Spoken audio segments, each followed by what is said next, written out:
I hadn't really been doing lives, and I'm just getting back in the flow, doing some good, consistent lives. But in the interim, the way I do my lives has changed, and I think it's all for the better. So I'm excited to kind of get into this new mindset of myth labs, and that's what we're doing today. We're going to do a myth lab, and so we're going to talk about today. We're starting with the dude behind me here, who is Quetzalcoatl. And if you're not up on Quetzalcoatl, man, really, this is a good time to kind of start catching some early information about him. This is one of the gods who is so different. Now, obviously, this guy comes from Mesoamerican mythology, and there are gods. Gods come in a lot of tiers. There are gods who rule. There are gods who conquer. But then there are gods who actually step back for the good of humanity and mankind. And this is where we get to Quetzalcoatl. And I call him Q or Quetz. Sub note, I went to school with a guy named Quetzalcoatl, right? Literally, named Quetzalcoatl. He had a brother named Cuauhtemoc. So I feel very familiar with this name for a long time. And he's also known, obviously, by a lot of other names, most notably the plumed serpent, right? Which is one of his more popular names. If you checked out the recent or the last Black Panther movie, the last one with Namor, the name that they called him was Kukulkan. So which is another name for Quetzalcoatl. And the thing about Quetzalcoatl is he's not just important um, just because he's so visually striking. Like obviously he is very visually striking. He's not important because of that. That's a major draw, right? The plumed, the feathered serpent. It is a beautiful title and everything. He's also not popular because he's in modern video games, right? That's not why he's important. Although he's one of the deities that you will see referenced more in video games, almost anyone else. So I've just kind of talked about an example of how this guy was featured in a very recent movie, and I can't name any video games off the top of my head, but that's just a lack of me being up on my gaming world because I know this character is being mentioned or referenced, right? And I think it's like Smite and some of the other games he's there. But his mythology is that he is a deity who asks questions that most gods never do. And what does responsibility look like when you're not going to dominate, right? And that's what he did. I recently went through one of the mythologies on him, the creation mythology, where he creates this last age of humanity. And the process that he goes through in order to do it is a lot of sacrifice, right? There's a lot of sacrifice in what he does. And at the end of it, he doesn't even say, I'm going to rule humans. A lot of gods, they're always telling us to shut up, right? That we're making too much noise. And they always just sending somebody down here to do something bad to us. They send floods, right? A lot of floods. Sometimes they send a bull of heaven. They do all kinds of stuff because they're sick of us, right? Most of them. Not this gentleman here, not this deity here who comes to us from Mesoamerican belief systems. So let's talk about him. Now, he is known as being a civilizer, right? He creates civilization. He's considered to be a god of breath, wind, learning, and creation. But unlike many creator gods, he doesn't establish humanity through conquest. He doesn't rule, they say forever, but he really doesn't step into a rulership mode at all. He kind of seems like he's operating like your big brother, right? He's teaching. He taught us how to, he showed us maize, which for the Mesoamericans at that time was central to establishing their earliest kingdom. So he is crucial in that. And a lot of other figures, he sacrificed. So he goes into the underworld. This is a story. I've got a great mythology up on the channel. You can check that out now. It should be live. But he descends into the underworld for us, for humanity, to recreate humanity from its old bones. So right off the bat, we know exactly who this is. This is not a random choice. This is a choice that he gives up for us. And in this telling, he bleeds. He cuts himself, and he doesn't just sprinkle a little bit of blood. He bleeds for humanity. We never hear a lot of stories about gods bleeding for humanity. It's typically the other way around. And a lot of what we've heard from what they say is this culture, a lot of what we've heard about Mesoamerican belief systems kind of required us to believe that they wanted our blood. Like it was a lot of sacrifice, and we hear a lot of those stories. This was the opposite. He was not coming to us for us to sacrifice to him. He was making a conscious point of sacrificing for us. And that story, to me, really, really defines him.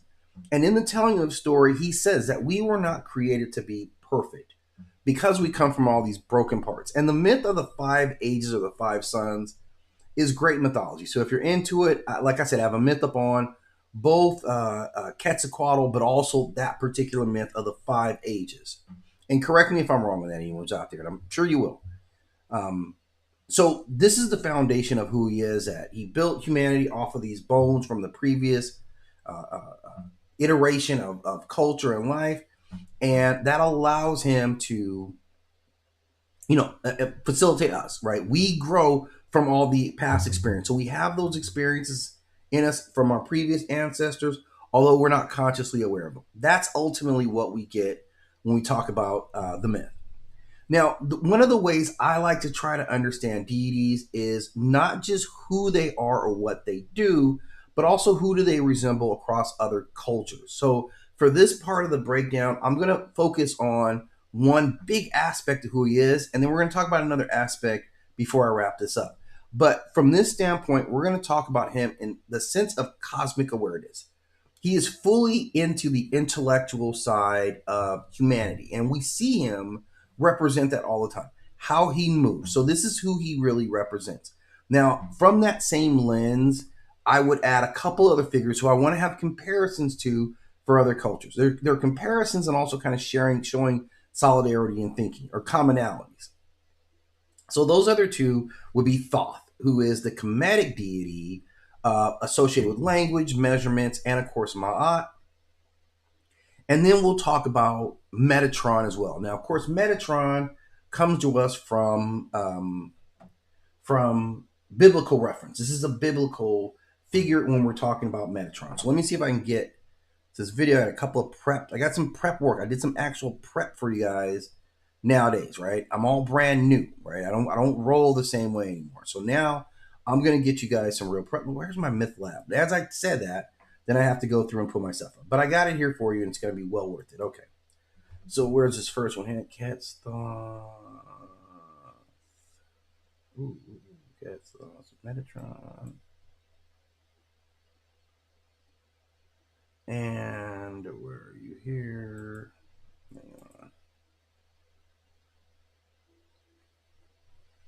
Hang on one sec while I find this video here. What did I do with you? QTC, where are you at?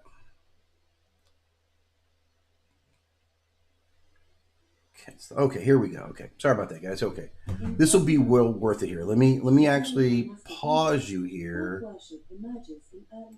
so I can be in control of this, right? So let's pause it here. Okay. So let me set it up here. Let me kind of preface what we're going to talk about here. Now, these are these 3 deities, and like I said, I think these guys are all of paramount importance because of how they roll together. These are all guys who are of that same mindset in terms of how they saw knowledge or their role in proliferating knowledge. So I'm going to keep this up here so we can kind of see the text. This is my favorite part. So let's roll back to the beginning. I'm going to stop through this thing, so often just so we can kind of highlight some points. But we're going to go through a chronology of when all these deities came together, so we can kind of talk about this, right? In 3000 BCE, in early dynastic Egypt. So the first one that we're seeing, obviously, is Thoth, and he's worshipped in early temples. And I've done some other videos about Thoth as well. Worship emerges in early temple cults. So this is more than 5,000 years ago. Early worship of Thoth occurs. This matters because early veneration links Thoth to the moon, timekeeping, and divine order. Now, again, those are things that directly we see Quetzalcoatl linked to. Most of those things there, especially the moon and the rhythm and the measurements and order in general, is really what he represents. In 2600 BCE, in Old Kingdom Egypt, Thoth is formalized as god of writing and divine records. This matters because he is credited with inventing hieroglyphs and maintaining divine records. Now, this is another role that all 3 of these guys actually share, including Odin. They're very much locked into sacred texts, and this is one of the things that when they talk about Quetzalcoatl is that he was instrumental in sharing knowledge with people, right? He gave them language, but not just language to be able to talk or command, but also language that would allow them to, say sacred words, to prayer, like the prayer that had the ability to change reality around you. So all three of these guys, Jehudi would do it, or Thoth would do it with the Medineche, right, which is their language. You guys call it hieroglyphics, and Odin would do that same thing with the runes. So all three of these guys are also tied to language in that level. Becoming the patron of scribes and wisdom. In 2200 BCE, in Old Kingdom Egypt, Thoth appears as recorder in divine judgment scenes. This matters because it establishes Thoth's role in weighing truth and recording outcomes in the afterlife. Now, again, this is an important component, especially for Quetzalcoatl, because one of the things that he does when he descends into the underworld, um, he's not there just shopping. He's not there just looking around. He came for the bones from the previous ages, which is again all that mystery. So, Thoth does it in writing and scribing it down. He does it by connecting directly, taking the bones or the remnants of the previous iterations of humanity, and that becomes the basis for the new humans, us, but this age, right? If you're from the belief system, it is us who is created in this age. In 2000 BCE, in Middle Kingdom Egypt, Thoth is integrated into coffin texts and funerary magic. This matters because his spells and writings guide souls through death and judgment. In 15 Now, again, Odin's role is very different in the death aspect. They're both there to gather people up, right, or to guide people. Odin just says, "I'm going to guide you over to Valhalla so you can fight later." Where Thoth is like, "I'm just going to allow you to creep on in here and die and have some respect about it." Kukulkan, or excuse me, Quetzalcoatl simply teaches that this is a part of the process. So his role in the underworld is more established when he descends in there and the creation. He doesn't stay as focused on the death part of it, at least as not as hard as these two guys stay into it. 100 BCE, in New Kingdom Egypt, Thoth is associated with Ra's solar bar and cosmic governance. This matters because he regulates time, ritual cycles, and Morat within the divine court. In 1200 BCE, in New Kingdom Egypt, Thoth is linked to lunar measurement and calendrical systems. This matters because it Again, that link to the moon, like the moon is all about measurements and time, more significantly even than the sun. I don't know if they use the sun to measure time. Most people go with the rhythms of the moon. I guess maybe the sun, because it is more of just a straight line. It's up, it's maybe further or closer. But the moon go through, even within a month, the moon goes through its own various phases. reinforces his role in structuring sacred time, festivals, and cosmic cycles. In 1200 BCE, in early Mesoamerican cultures with Proto-Olmec and Olmec influence, the feathered serpent archetype emerges in ceremonial art. Now, this is the first time that Quetzalcoatl was shown. So it's a very significant time. Now we're talking, almost 1,800 years between the first emergence of Thoth to Quetzalcoatl, but in completely different parts of the world. And it's not lost that we're talking about the original Olmecs, who are the first ones to show us the plumed serpent, or the feathered serpent. This matters because it represents an early union of sky, symbolized by feathers, and earth, symbolized by the serpent, and the concept develops roughly between 1200 and 400 BCE. Now, the other significant thing about Quetzalcoatl is that, yeah, because of the feathers, he represents sky, but because of the scales, he represents the earth. So he is one of the few deities that really plays or has an influence in both sides of the spectrum here: the earth, the sky, and also the sky and the earth. In 700 BCE, in late period Egypt, titles emphasizing Thoth as supreme wisdom deity expand.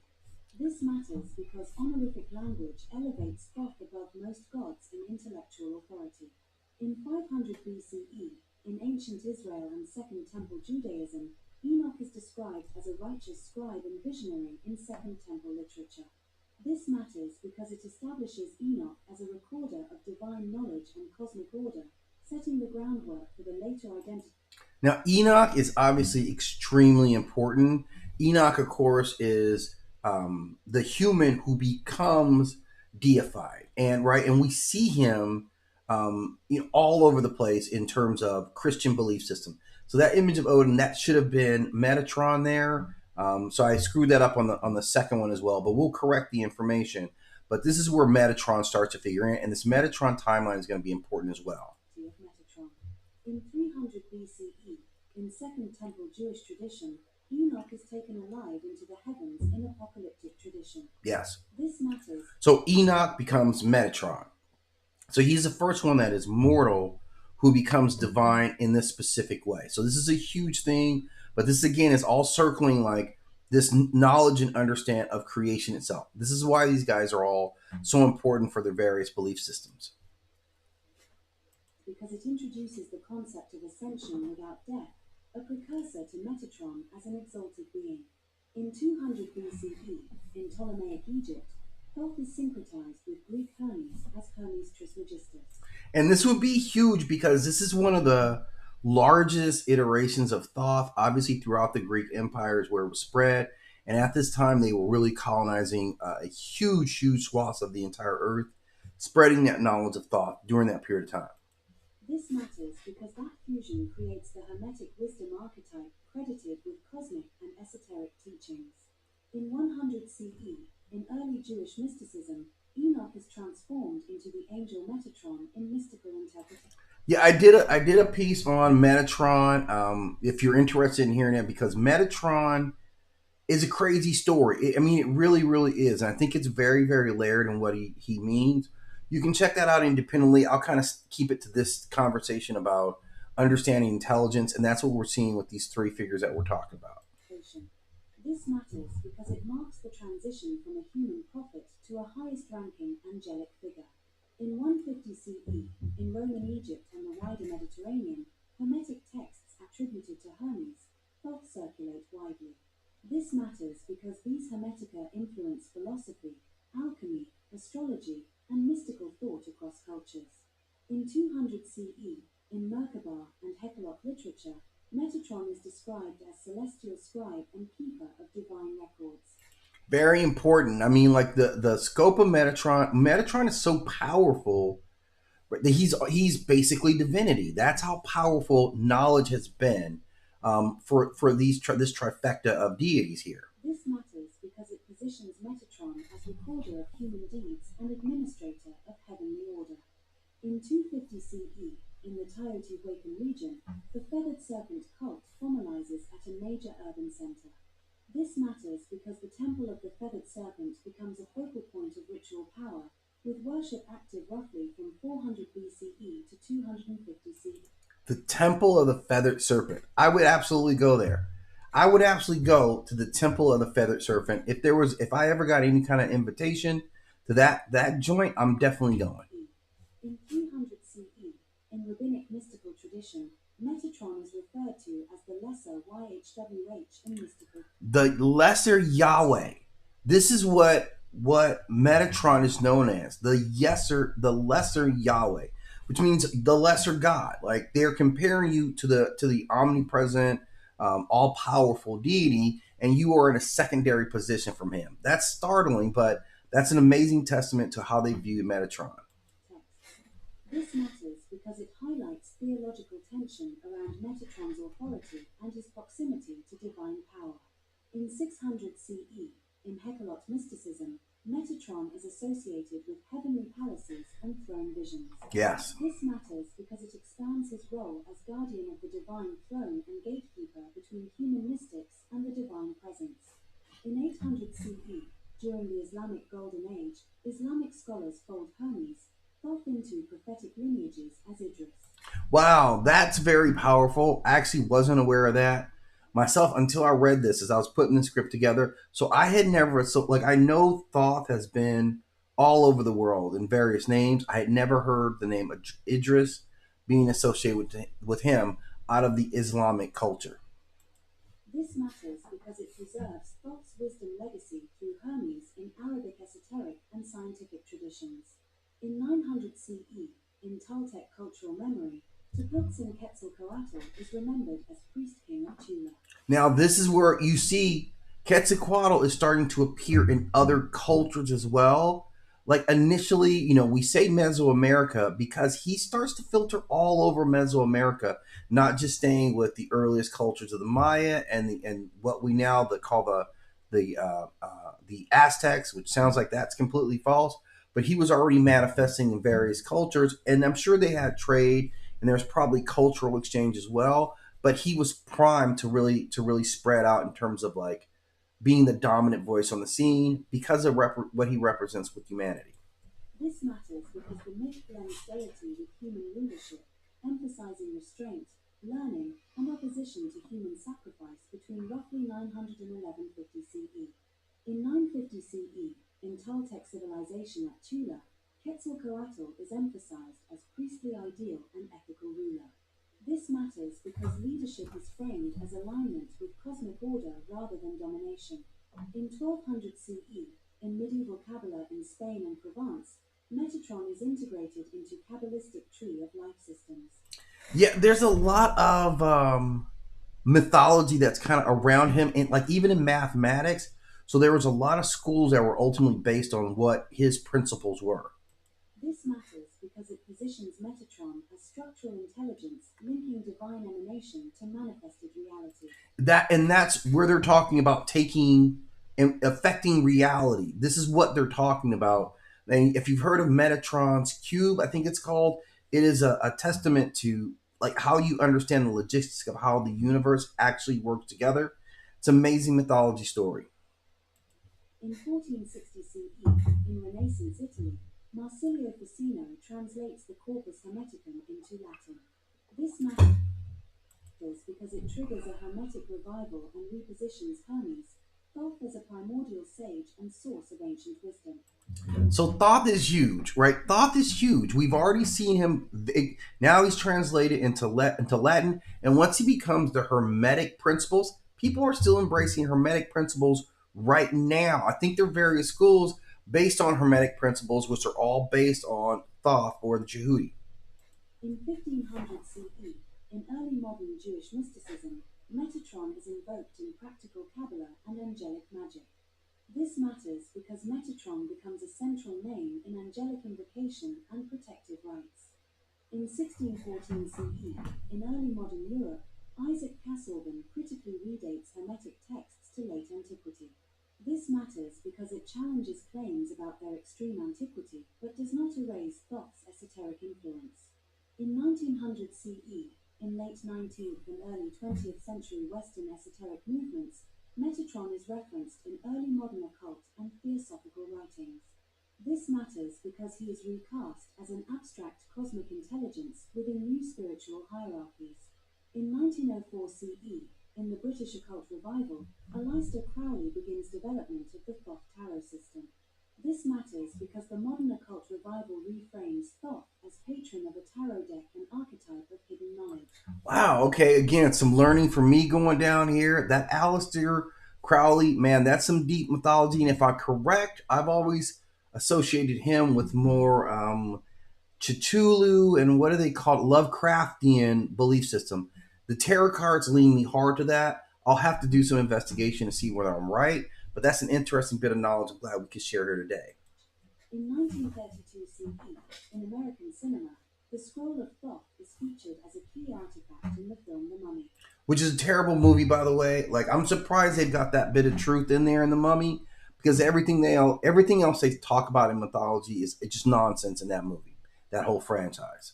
This matters because it introduces Thoth's name to mass audiences as keeper of forbidden life and death knowledge.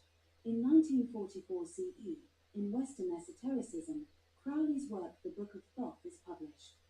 This matters Yeah, I because didn't it buy that book. solidifies Thoth's role in modern tarot and ceremonial magic systems.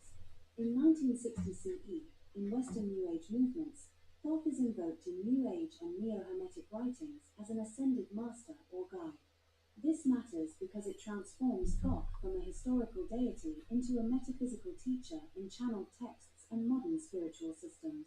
In 1980 CE, across 20th century occult and ceremonial magic, Metatron is adopted into Western ceremonial magic systems.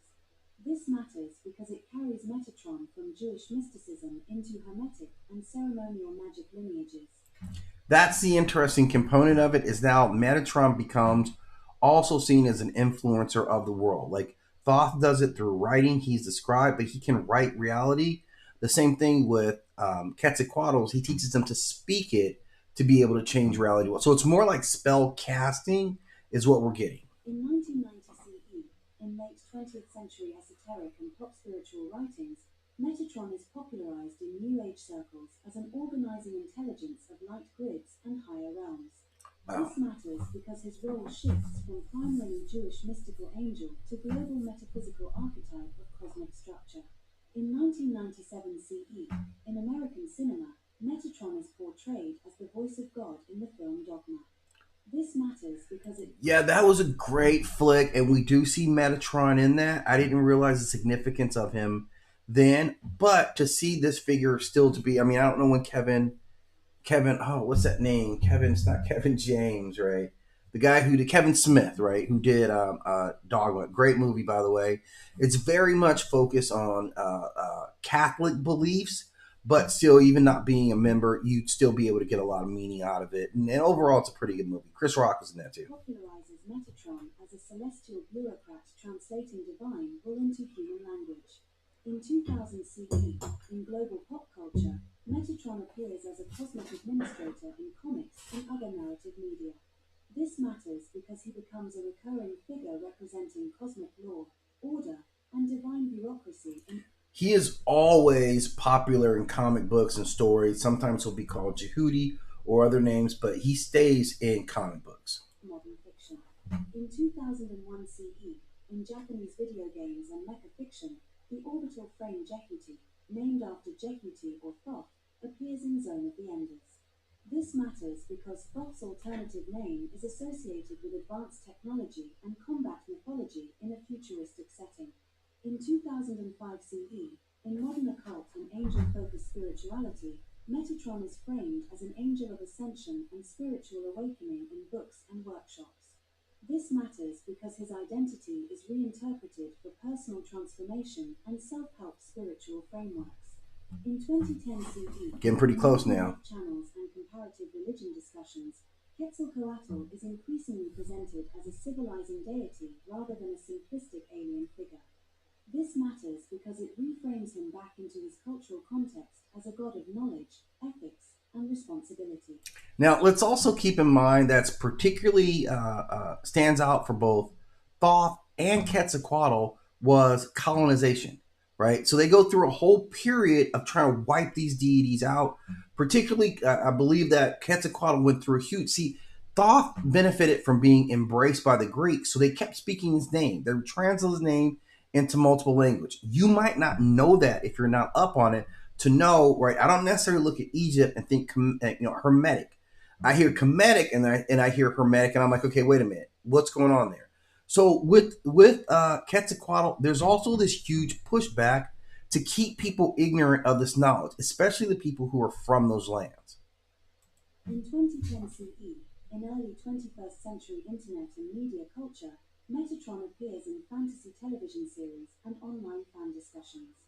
This matters because his archetype as cosmic administrator becomes familiar to mainstream audiences, not just occult circles. Obviously, In very 2010 important. CE, in global internet culture and digital creators, Quetzalcoatl appears across indie media, webcomics, and educational channels. He's gotten increasingly popular. He's getting a lot more props nowadays than even 20 or 30 years ago. This matters because he is used in comics, animation, and myth channels as Myth a channels. symbol of sophisticated Mesoamerican cosmology and civilizing power. In 2010 CE, in global gaming culture, Metatron is referenced or reimagined in role-playing games and strategy games. This matters because Metatron is used as shorthand for supreme angelic authority and cosmic judgment. In 2014 CE, in global gaming culture, Thoth is introduced as a playable god in the game Smite. This matters because it reintroduces Now, Smite has everybody in the game, right? But it's a very cool way to get into the characters. I'm glad they. I don't know if they were really sticking for the history. I tried it once. It seemed so chaotic. And I think it's like a pay for play or pay for pay as you go, whatever it is. And I was like, wasn't really into it, but like the visuals are insane. It is a lot of fun. It's a little faster game than what I wanted to play. I want to do a little more myth and stuff like that. Introduces Thoth to a global audience through interactive media, emphasizing his magic, precision, and knowledge themes. In 2020 CE, in global pop culture, Thoth continues to appear across modern myth-inspired media.